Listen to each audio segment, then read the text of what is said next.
This is Ron Guttardi, Volunteer Director of the Oral History Program aboard the Battleship New Jersey. Today we're aboard the Battleship New Jersey and we're here to interview Richard Liptak, who was a crew member aboard the Battleship New Jersey back in the 1947-48 period.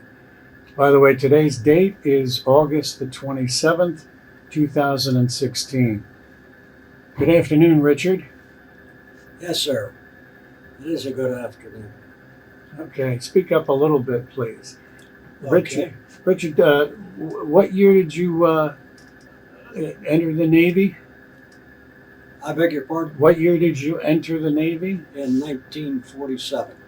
Okay, and where did you do your basic training? Do you remember? I was in the reserves. Oh, you were in the reserves. Yes. Okay. And then later on, I became, they called me back into the Navy from the reserves. And that's when I become in 1947. Okay. Did you have to do any training when you first came into the active Navy? No, on a board ship. We had training in the reserves in a local reserve center there, where we would go to classes a couple times a week. How long were you in the reserves before you entered the Navy? Were you in for some time in the reserves? Oh, I was in the reserves in 47. 47. Yeah. Okay. And so they put you right aboard ship. Yes. Yeah. Yes. That was very surprising. Me and a classmate of mine, that we were good buddies, and we joined the reserves and took it from there. And when they had this cruise for the Midshipmen? midshipmen. Yes, that's correct. You're bringing it back to me. And it was wonderful. And tell us what your impressions were, if you remember, of the first time you saw the New Jersey, the ship. Oh my, I tell you, it was breathtaking. My buddy and I were country boys, and it was quite an experience. A little bigger than the boats you had around Pittsburgh. Oh my, yes, I'll tell you, it was really great. And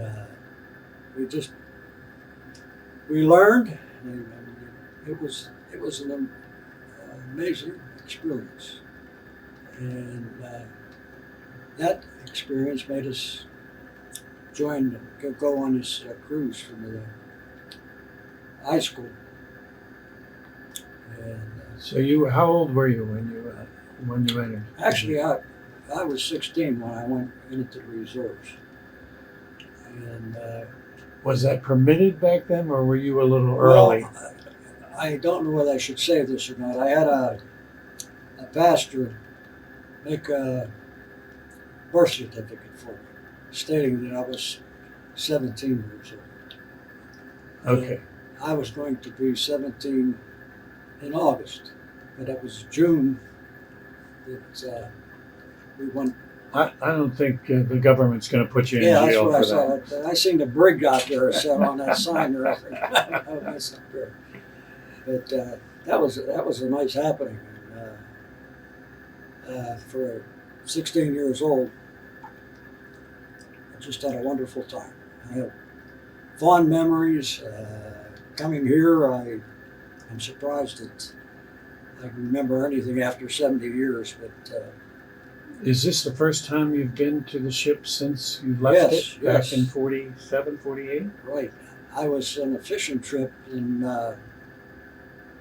Kentucky Lake with a crew that gang of fellows. We fish together every year, take a trip, and we were coming home and stopped to get something to eat. And one of the buddies came back from the smorgasbord and he says, "Hey," he says, "there's one of your swab buggies up there eating." And he had a sweatshirt on with Old Navy man and all that. And I went up and I I introduced myself and said hello to him, and we discussed. And he says, "Well, what was your board?" And I said, "Mississippi and New Jersey."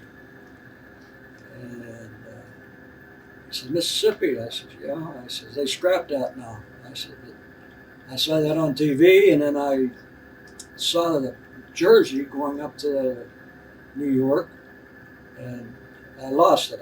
That's all I know about it." He says, I said, "Maybe they scrapped it too." And he says, "Oh, no, no, no, no." He says, "I got that in Philadelphia as a museum." And that's the first I heard that, and that was years ago. And then, Actually, you're in New Jersey here. This is Camden. yeah, Which is- Camden, yeah, right. Philadelphia is just across the river. That's correct. I had to clarify that because people in Camden get upset. Yeah, I understand that. And that was the start. So what did you do aboard the ship? What were your duties?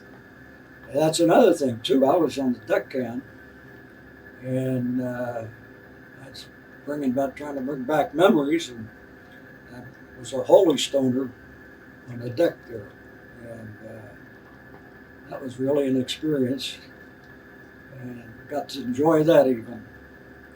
Even the Holy Stoning. Yes, once you got the rhythm and didn't get your toes smashed, well, it wasn't bad at all. But yeah, we enjoyed that, and I give them heck when I come aboard ship here today. That the decks were shut compared to what we had back then. We really worked on. And they're trying to replace a lot of the deck. yes, that's what I understand. And we just had the duties with the deckhands to do. Besides Holy Stoning, what else did a deckhand do? Yeah, we had our battle stations, and I'm sorry, we had our battle stations, and we'd do that when they'd have a practice. Where was your battle station? My battle station was with I was in the starboard plot, and we run the 5-inch guns. 5-inch guns. Yeah. There was no action or anything, but we had a lot of practice with it. A lot of drills. Drills, yeah. That was interesting too. Just that's great. So tell us about your first cruise. Where did you go? Let me guess, the Mediterranean?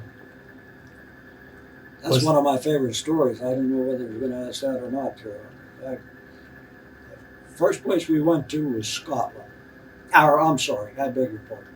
First place we went to was Norway, Oslo, Norway.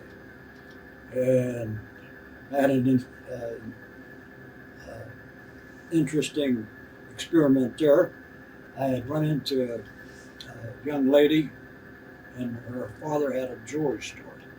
And I was from a jewelry store, watch repairman. My father was, and I was in the process of being one. And I got an extra 2 days or so to go visit with her father and mother in the jewelry shop. And that was the start. And was that in Oslo? Oslo, yes. Mm-hmm. And before we left Oslo, I don't remember what the process was, why, but we all got one message home to, or wherever you wanted to send it, telling where we were going. And I sent it to my mother. And I told her we'll be in Scotland, Wiltshire, Scotland, on such and such a date, and blah blah. Okay. And we took off after a couple days after that message, 2-3 days, and we went to Scotland. And I had a nice memory there when I was on a watch, 4 to 8 watch, and we pulled around, started to get daylight. We ready to go back in the bed to go south. And the sun come up, and there's a big cliff there, and I looked up on top of the cliff, and there was the biggest castle I ever saw in my life. A old farm boy up there just shining in the sun. And back in that there, and they had a bridge across the bay, and the Jersey's stack was too high. You had to go up there and take a portion off so we could go back there, but we anchored out anyhow. And we went to shore on Liberty. What town was it? I'm sorry? What town was it in Scotland? Rosyth. That's where that's where we docked. We're going to dock. And so I get off the ship. We went in with our boats to take us to shore. We got off at the dock, and we were there's I think three boats hauling guys in for Liberty. And as I was walking on the dock, I got out of the boat, and there was 3 civilians, men, standing back there, and I wondered what they were doing. We were all sailors, and the sailors kept pointing behind them.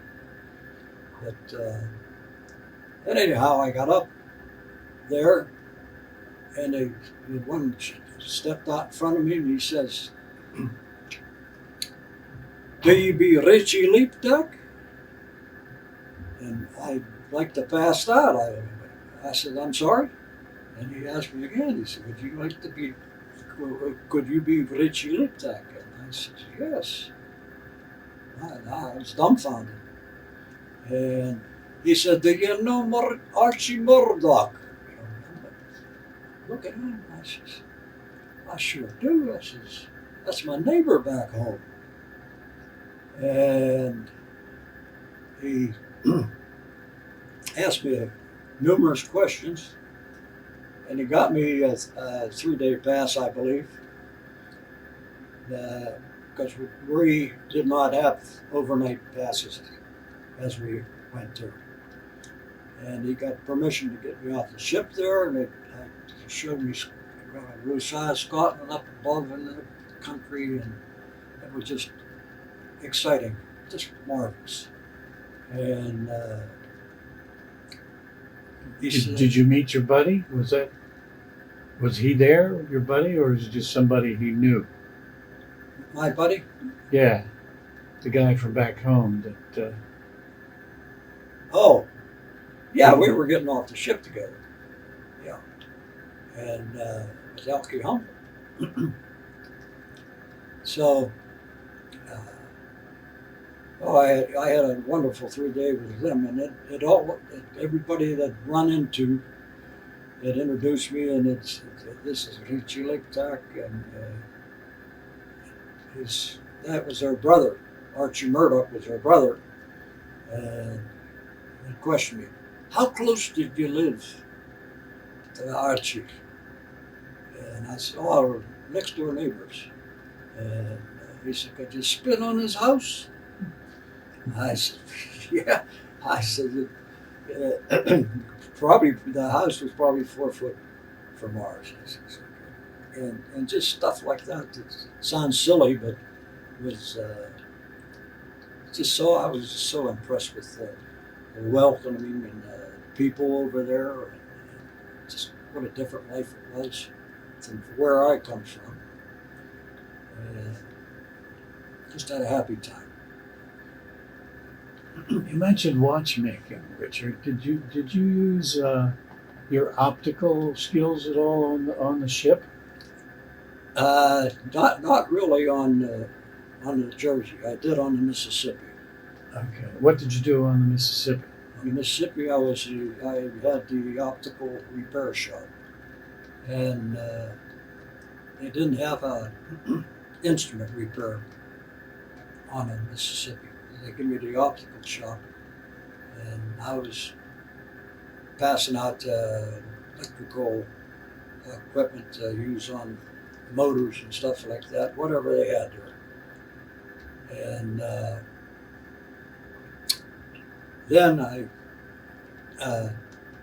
got permission. The commander got me permission to bring my watchmaking tools aboard ship, and explained to me that I could repair watches. I couldn't make any money on it. Couldn't charge, just for material. And that was happy. I mean, that was my first love, was watchmaking. And I got a lot of work there, and it made me popular with most of the crew that was there. Did you do any work on the ship's chronometers? You know, yes,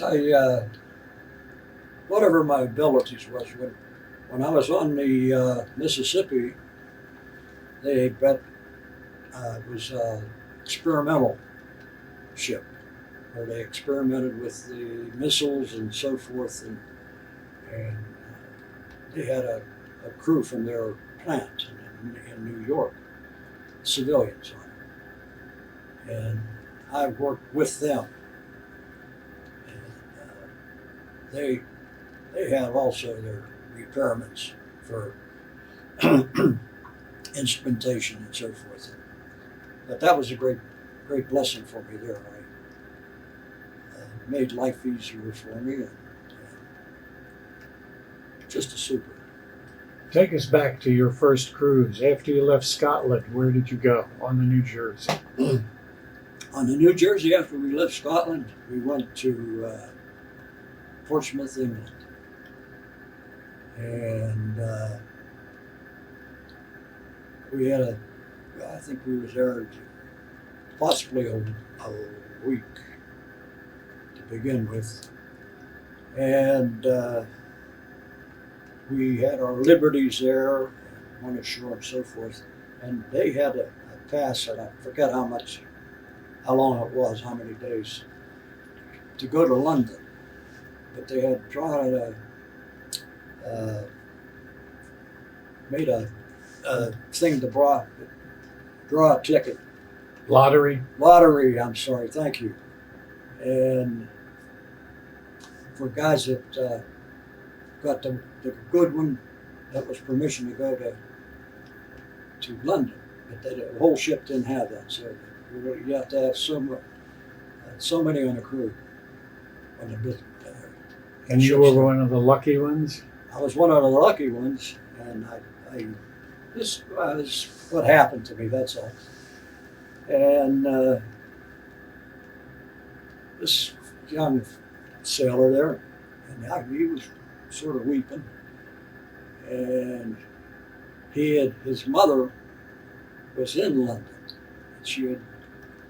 Her parents or somebody was over there. She was visiting from the United States, and she ended up in a hospital, and she's bedridden there for a while. He hadn't seen her, and he didn't get a winning ticket. And other guys, they wanted to sell them and sell their tickets and so forth and so on. And I called him over and I said, "Hey, here's the ticket. You go see your mother and have a good time." And he did. And he come back, and he was just so happy. I could imagine. I was a mama's boy, and he was grateful. He just hugged me and he just thanked me. That was a nice thing for you to do. Oh, well, that's why I hesitated to say that, but that's just what happened. And I was so tickled pink, like I say. I was a mama's boy, and I could really feel what he was going through there. And my whole career in the Navy was a blessing like that, being able to participate in them. And it was just great. I have one more story, if you have time to listen. Go right ahead. Come into was on the Mississippi then. And I come into Norfolk, okay? And we usually anchored out, took our boats in to go to shore. But this time we're going to dock, tie up at the dock and walk off the ship and go on Liberty and all that stuff. We unloaded our ammunition and stuff. You have to have that done before you can dock the ship. Went in and docked, and I had, like I say, the optical shop. And I went up to the quarterdeck and told the master there, I says, call and tell them op shop's open. Bring your binoculars and tools and whatever back to the optical shop. And I said, you do it on time now, because I'll go open up the optical shop and be there. He says, I'll do that, you know that. So he started to walk away, and I got, I don't know, a couple of departments away from the quarterdeck, and I hear, up at the loudspeaker, Liptak, report to the quarterdeck. Liptak, report to the quarterdeck. I says, oh my goodness. I go back, and I got uptight with him. I said, what's the matter with you? I just told you, blah, blah, blah, blah. And he says, I didn't do nothing. And I says, okay. I says, I'm going back. Now, don't be hollering for me. And I started to leave. This is outside on the deck. And while I'm talking to him yet, he says, Liptak, report to the quarterdeck. And I looked down, and it was a seagoing tug, I believe. But out of the hatch to the quarterdeck come my nephew, whom I hadn't seen in 12, 15 years. And he was in the Navy for his lifetime. He put the whole 25 years in. But he was younger than me. He wasn't part of the crew of the Mississippi. He was on the tug. No, he was on the tug down there. And they were calling him. And they were calling him, and I could hear it. And it's over the loudspeaker. And the tug is smaller than the Jersey in height and everything. They were down below. I looked down, and everything the Lord put together. I looked down, and the hatch opened up, and here comes one. I looked at it. I thought, that's my nephew. And so we spent some time in Norfolk together. And like I said, it was years before I seen him. And you want more stories? Sure. We got time. I'm sorry? We have time. Yeah, that was just a thrill. Just a thrill seeing him. We kept contact there for a while, and then lost contact again. He got out, and they give him I don't know how it happened, but he got where you enlist up, and he put him up in Erie to enlist. He was a chief of it when he come out. They put him up in Erie, and he was in where you enlist in the Navy for a while. I didn't make it up there, and I haven't seen him yet. But just wonderful. Was your father or any of your family in the Navy? No, none of mine. Did you have any children? I'm sorry? Do you have any children? Do I have any children? Yeah. Oh, I certainly do. I have 3 wonderful children. They're here with us now. Great. You're having a good day then, aren't Yes, you? sir. Any of them go in the Navy or the military? No, but I got a son that went to the Air Force, and he was in for 4 years. And, I got a grandson now, his son, who is in the Air Force. He's a pilot. Graduated from the Air Force Academy? Air Force Academy. Now he's teaching pilots in Oregon. And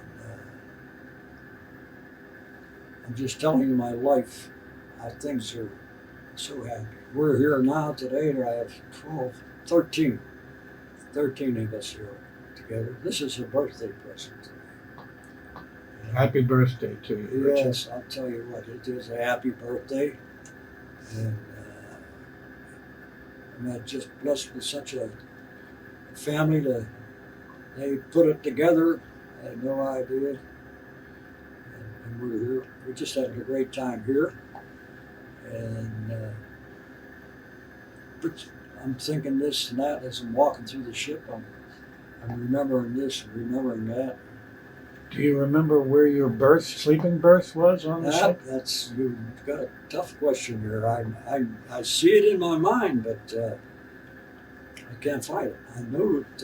Well, a lot of the sleeping areas have been converted to other uses. Yes, that's on what the the ship. guy explained to me up there. For example, the exhibit area, I don't know if you got back to the exhibit area, a lot of that used to be sleeping berths back there. Yeah, I saw them, and I remember them old 3 high and whatnot. Which one were you in? The middle, the high? I was on the top. You were on the top? I was on the top, yeah. And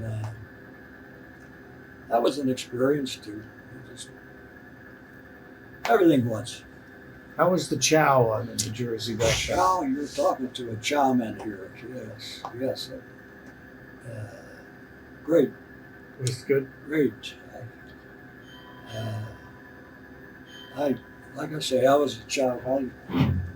I enjoyed food. And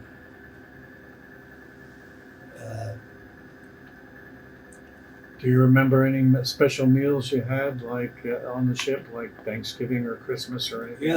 yes, and they were special. And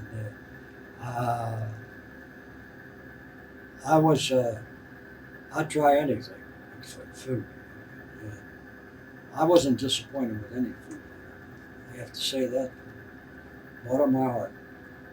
And they used to say, "Here he comes again," and I come back with my plate, for the 3rd time. But no, I was real. Didn't lose no weight while I was in there. Did you have any trouble with seasickness when you were at sea? An old landlubber like you? No, that's really strange. I didn't. I'll bet you knew some crewmen who did. Yeah, oh yes, I most certainly did. I had problems there with the heights, like going up on above the top of where they drive the ships. The navigation bridge? Yeah, yes. Up against there, I had a station up there, like a radar outfit. It was high. We climbed up the steps. And I was never too crazy about heights. But I got over that too.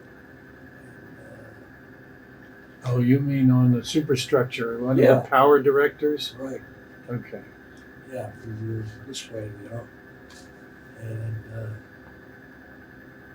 no, I had no problems. I had a good time. Tell us more about that first cruise, a midshipman's cruise in the Mediterranean. Where did you go after England? We went to, did I say Guantanamo? No. Yeah.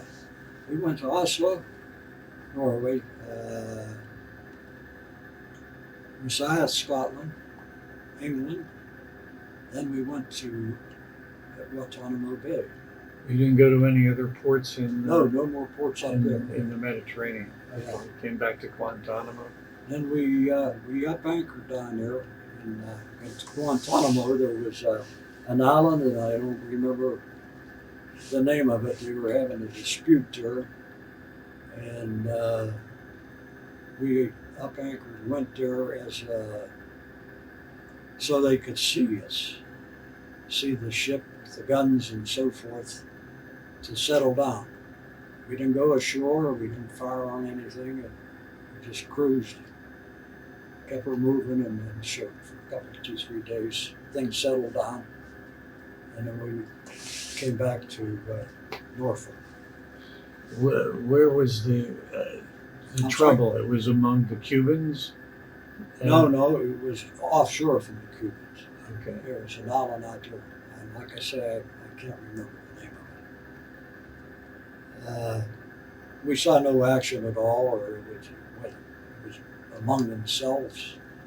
But they were happy that we were there, and it settled down. Like I say, we came back to Norfolk.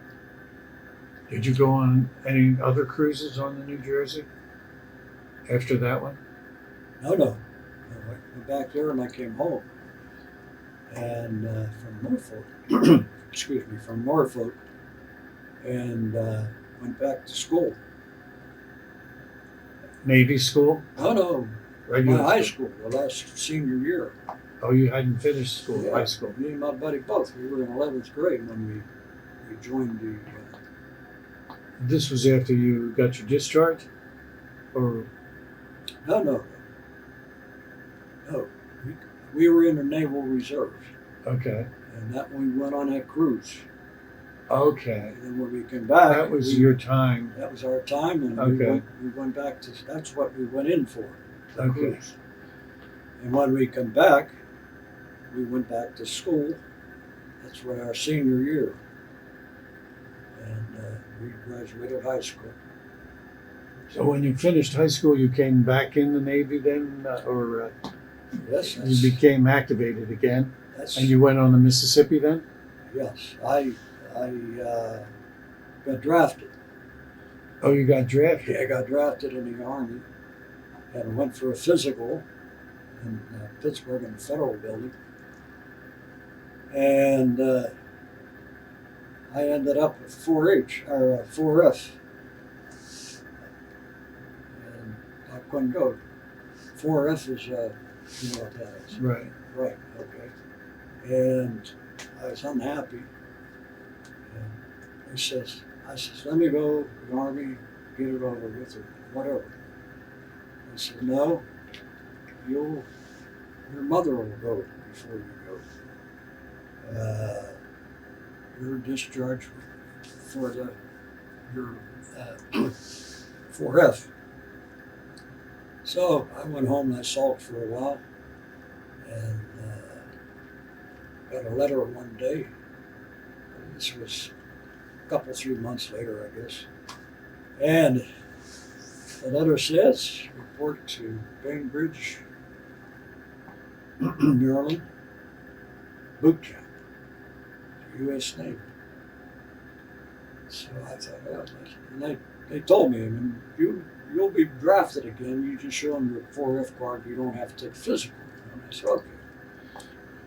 So I took my 4F card out and I showed this guy. He said, that's nice. He said, keep that for a souvenir. He gave me a plane or a train ticket for Bainbridge, Maryland, and boot camp. And I was back in the Navy. That's a strange one too, huh? It is strange. But that was nice. So that was separate from your reserve obligation that the Yes. Navy then drafted Yeah, you? I was still in the reserve, you know. And I got Were you, drafted. were you happy about that, or Happy about what? Going back in? going back in? Oh yeah. I was happy. I didn't want to go to the Army because I'd been to the Navy, you know, and I knew what the Navy was. And that's it. And then you got assigned to the Mississippi. And I got assigned to the Mississippi. Where did you And- pick her up? I'm sorry? Where did you go aboard the Mississippi for the first time? To go aboard? Yeah, where and what city or in port? Norfolk. Norfolk. Norfolk, Yeah. Virginia. Yeah. I went to left from from Philly. From Philly, and we went down to Norfolk. Went aboard a Mississippi EAG 128, and that was the end of my naval career. After I put my time aboard there. How long were you on the Mississippi? I was on the Mississippi about a little over 2 years. Hey, we had a 4 or 5 months early discharge. The whole crew there did. And, back to Aliquid Island. How long were you on the New Jersey? On the New Jersey? Yeah, 4 months. 4 months. Yes. From the time it pulled up anchored and went on that cruise for the Academy boys. What'd you think of the midshipmen? Well, I'll tell you what, I didn't really participate for any jobs on here. This was a cruise for them. Really. They were having a better time than you were. Oh my, they were doing exercises of all kinds. They were tough. And I really don't remember them having a specific job. You know, they didn't do any decks or anything like us. No holy stoning for them. No holy stoning. No, I think they did most of their stuff was watching or practicing in your rooms on your radar, stuff like that, learning face value of what you do when you're in there. But they were quite a group. They were always pumping iron or just having a good time. So, yes, it was. Just never knew what was going to happen, but it happened good for me the whole time. And then I come out of Mississippi. When I was on the Mississippi, I slept out one night underneath a gun quad. It was nice and cool. We could sleep outside. And I'm laying there and I'm thinking of this good-looking girl back home. And I just couldn't get her out of my mind. And I went home and swept her off her feet a couple of times. And when I got out, she tricked me into getting married. And it's the best thing that ever happened to me. And that was 62 years ago. I've been living with her ever since. And Congratulations. couldn't be any happier or any better.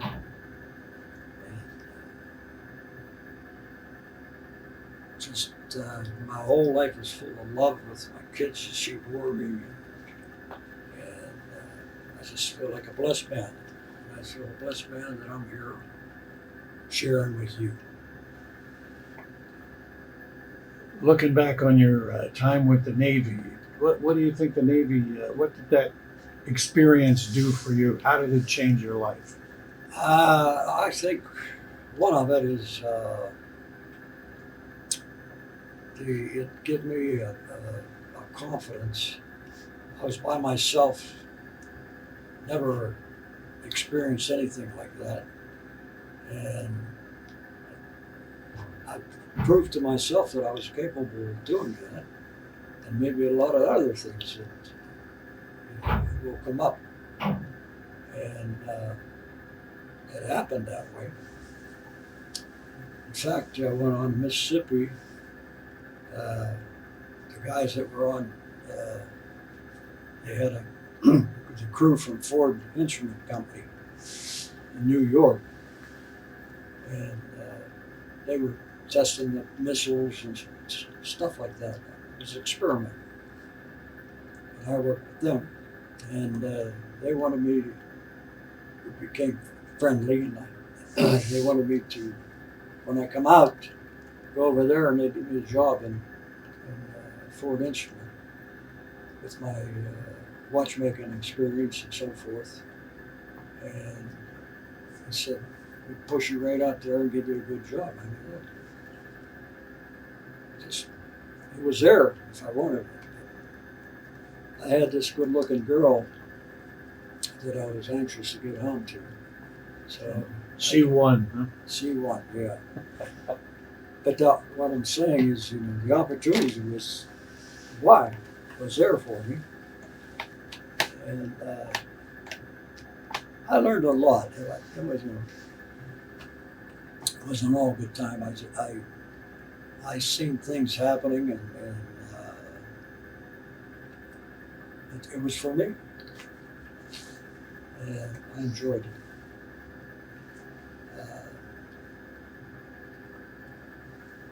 And I could go on and on and on telling you stories. Any other stories you want to tell us before we sign How off? about fishing? You want some fishing stories? Did you do any fishing while you were aboard Well, ship? I'll tell you one, and this is a true story too. There was we went to shore. There was five of us. We were pretty good friends. We were all from different places, and we fished. We fished in Norfolk. I'm trying to think what the lake was. Whatever. Anyhow, there's a lake shortly here. And we did a lot of fishing there, and we went ashore this one time. There was a seagoing tug in there at the dock. We looked at that. Let's go aboard. So we went in and got permission to go aboard, and I forget, 15 guys on there or whatever. We walked in and the ship, and there's fishing pole hanging on the wall, you know, stuff like this. And we talked to them guys and said, "Oh yeah, we'd been to Cuba. We go fishing down there when we go, and we've been here, we've been there." They had like I say, half a dozen fishing poles up there.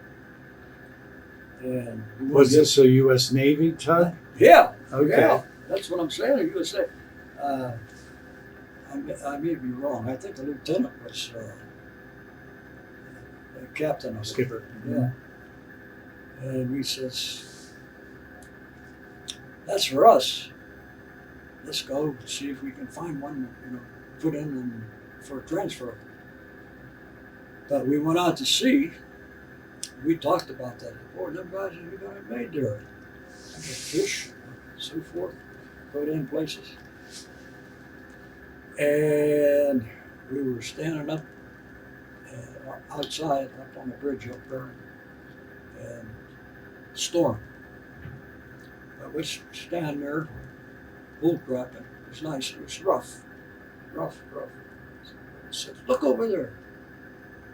Looked over there, and we said, "Watch, keep looking over there." And up popped a boat up out of them waves and out of the water there. And we hear it was a seagoing tug.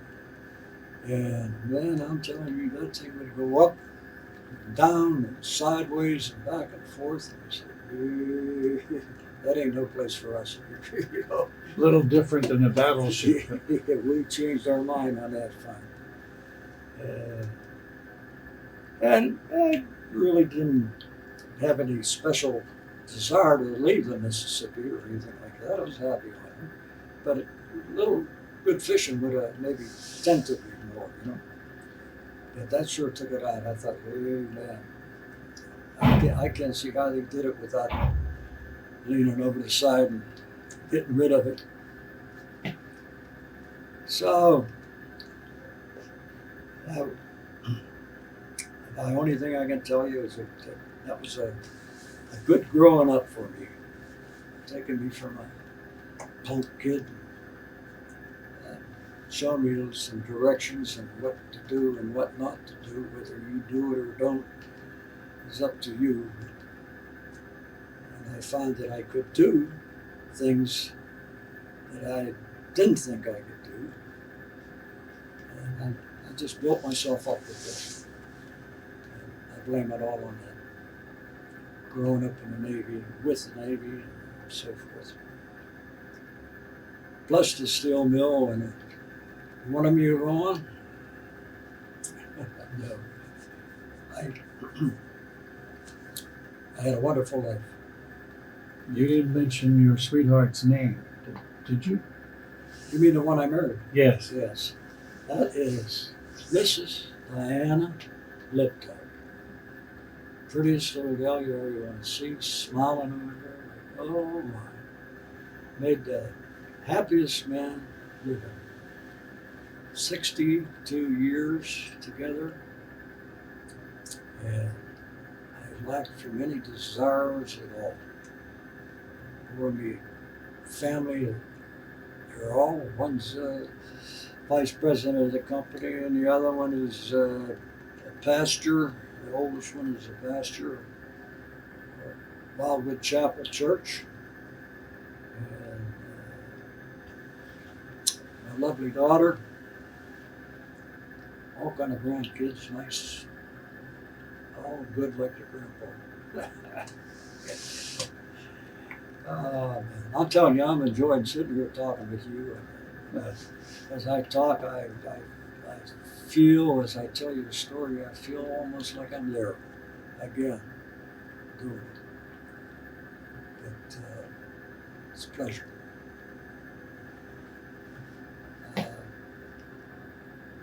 Maybe some of the kids today should do that. Join the service or something. I think it would be good for a lot of the young people today. Find yourself, help. But I'm an old man now, and I want to go fishing and chase my good-looking girl around. Well, it's been a pleasure talking with you today, Rick.